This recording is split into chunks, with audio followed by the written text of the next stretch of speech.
ఈ మాసంలోనే కార్తీక పౌర్ణమి నాడు వెలిగించేటటువంటి దీపం చేత నరుడు మిగిలినటువంటి సమస్త ప్రాణికోటికి ఉపకారం చేస్తాడు. ఎందుకంటే కార్తీక పౌర్ణమి నాడు గుత్తి దీపాలు వెలిగిస్తారు. 365 ఒత్తులు గుత్తి చేసి దాన్ని బూందీ ఒత్తి అని పిలుస్తూ ఉంటారు. గుత్తి చేసి వెలిగిస్తారు. ఇంట దీపం వెలగకుండా ఒక్కరోజు కూడా ఉండకూడదు.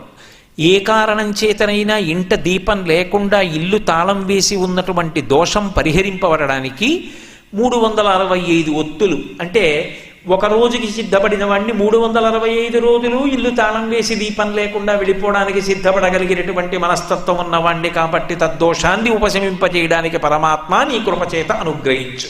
అజ్ఞానినా మయా దోషాన్ అశేషాన్ విహితాన్ హరి క్షమస్సత్వం క్షమస్వత్వం శేషశైల శిఖామణి. అందుకని ఇదిగో ఈ దీపం వెలిగిస్తున్నాను. ఆ దీపం వెలిగించినప్పుడు